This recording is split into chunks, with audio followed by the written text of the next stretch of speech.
Did you know how the ancient Egyptians turned their dead into mummies, preserving them for thousands of years? It wasn't just a process, it was an intricate ritual steeped in religion, science, and art. In this video, we'll unravel the secrets of mummification, step by step, and explore the fascinating reasons behind this ancient practice. Made by Curious.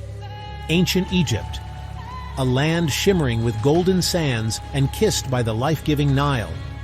The river, a ribbon of blue cutting through the arid desert, was the lifeblood of this ancient civilization, providing sustenance and a means of transport. But beyond the vibrant tapestry of life, the ancient Egyptians were consumed by a singular obsession: death and the promise of an eternal afterlife.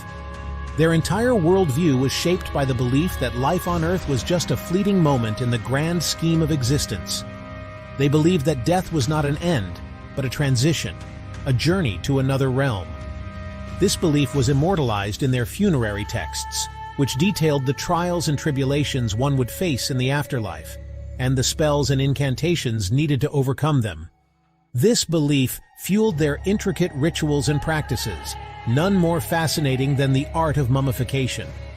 The process of preserving the body was seen as essential for the soul's journey, ensuring that the deceased would be recognizable in the afterlife. The Egyptians' fascination with the afterlife was more than just a cultural quirk. It was deeply woven into the fabric of their existence. Their gods and goddesses, depicted in countless artworks, were believed to play crucial roles in the afterlife, guiding and protecting the souls of the deceased.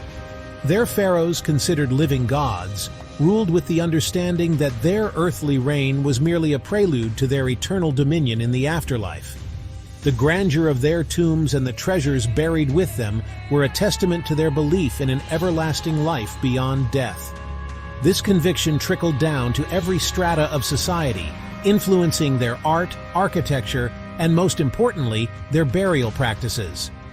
From the grand pyramids to the humble graves of commoners, every burial site was prepared with the utmost care, reflecting the belief that the afterlife was a continuation of one's earthly existence. Mummification, the art of preserving the body after death, was the Egyptians' way of ensuring a smooth transition into the afterlife.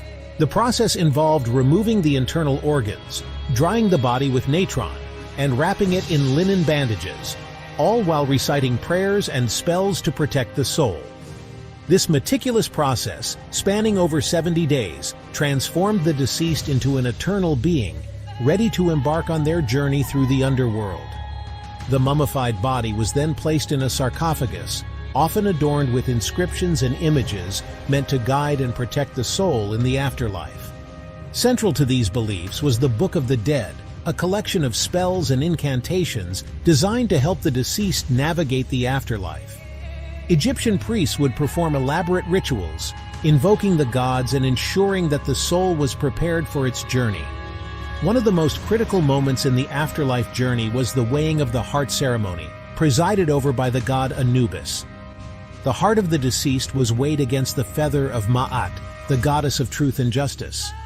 A heart lighter than the feather meant a successful passage to the afterlife, while a heavier heart signified a soul burdened by sin. The burial procession itself was a grand affair, with mourners, priests, and family members accompanying the deceased to their final resting place. Tombs were filled with treasures, food, and personal belongings, all intended to provide comfort and sustenance in the afterlife. The Valley of the Kings, with its hidden tombs and magnificent treasures, stands as a testament to the Egyptians' unwavering belief in the afterlife. The discovery of Tutankhamun's tomb, with its wealth of artifacts, offers a glimpse into the opulence and reverence with which they approached death and eternity. Today, archaeologists continue to uncover the secrets of ancient Egypt, piecing together the story of a civilization that was truly obsessed with eternity. Each discovery sheds new light on their beliefs, rituals, and the lengths they went to ensure a life beyond death. As the sun sets over the pyramids, casting long shadows across the desert, one can't help but marvel at the enduring legacy of a people who sought to conquer time itself. Their monuments stand as a testament to their quest for immortality, a reminder that the pursuit of eternity is as old as civilization itself. The divine mandate for preservation. The ancient Egyptians believed that for a successful afterlife, the physical body needed to be preserved. This belief was not just a matter of tradition, but was deeply rooted in their understanding of the cosmos and the afterlife. They saw the body as a vessel that housed the soul, and its preservation was crucial for the soul's journey beyond death. This belief stemmed from their intricate cosmology, where numerous gods and goddesses played vital roles in guiding the deceased through the underworld. The Egyptians had a rich pantheon of deities, each with specific duties and responsibilities. These gods and goddesses were not just distant figures, but were intimately involved in the lives and deaths of the people. Anubis, the jackal-headed god of embalming, was a central figure in this divine drama. He was often depicted with a black head, symbolizing the color of mummified flesh and the fertile soil of the Nile, which promised rebirth. Anubis was believed to have invented the process of mummification, and he played a crucial role in the journey of the dead. Anubis oversaw the mummification process, ensuring each step was performed with precision and reverence. The process itself was elaborate and could take up to 70 days. It involved the removal of internal organs, which were then preserved separately, and the body was dried out using natron, a type of salt.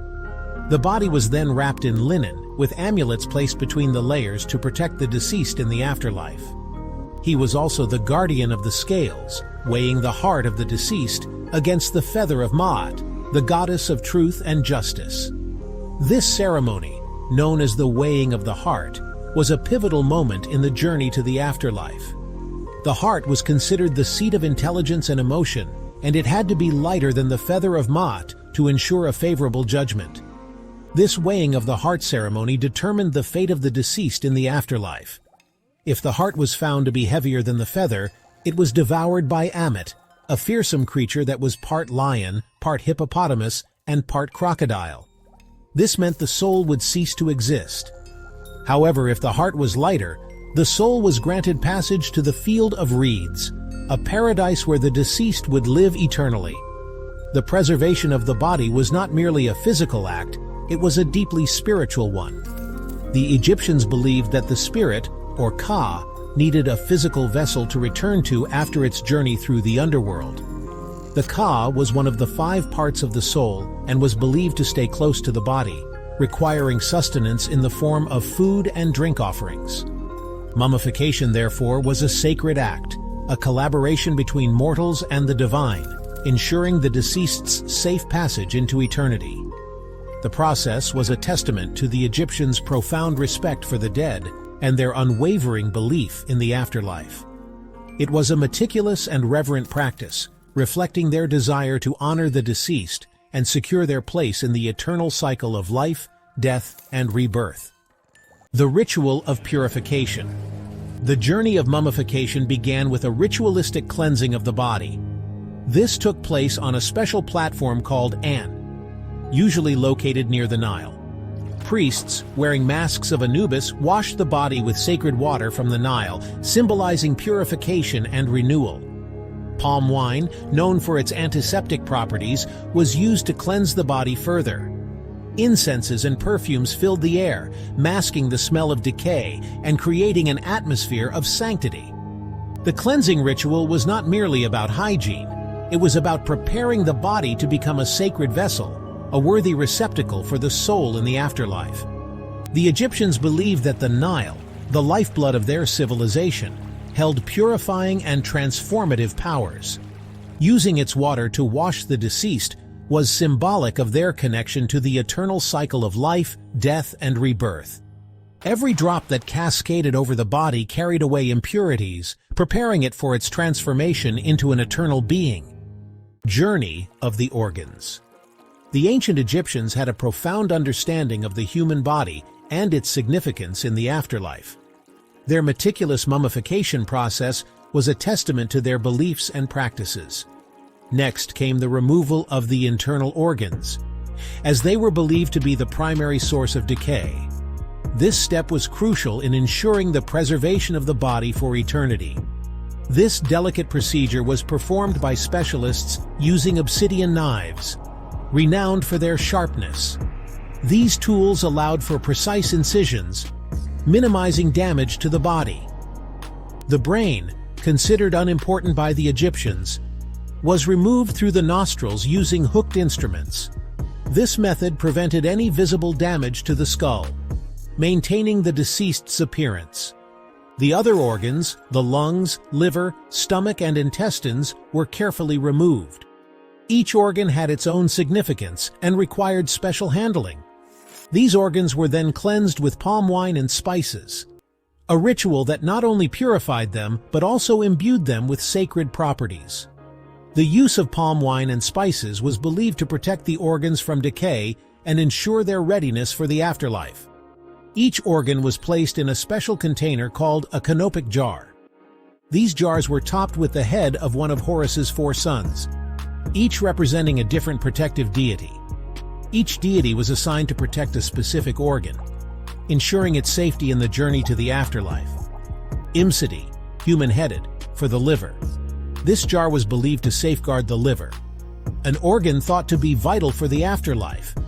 Baboon-headed, for the lungs.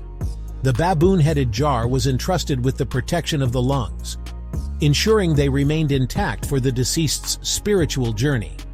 Duamutef, jackal-headed, for the stomach. The jackal-headed deity was responsible for guarding the stomach, an organ associated with nourishment and sustenance. And Kebesanuef, falcon-headed, for the intestines. The falcon-headed jar protected the intestines, ensuring they were preserved for the afterlife. These canopic jars, often crafted from alabaster or limestone, were more than just containers. They were masterpieces of art, reflecting the Egyptians' deep reverence for the human body. The intricate designs and craftsmanship of these jars symbolized the Egyptians' belief in the sanctity of the human body, even in death. They believed that preserving the body and its organs was essential for the deceased to enjoy a prosperous afterlife. The organs, though removed, were still considered essential for the afterlife and were carefully preserved alongside the body. This meticulous process ensured that the deceased would be whole and complete in the afterlife, ready to embark on their eternal journey. In conclusion, the secrets of Egyptian mummification reveal a civilization deeply committed to the afterlife. Their advanced techniques and spiritual rituals ensured that the deceased were well prepared for eternity. If you found this journey through ancient Egypt fascinating, please comment your thoughts below, like this video, and subscribe to our channel for more intriguing insights into history.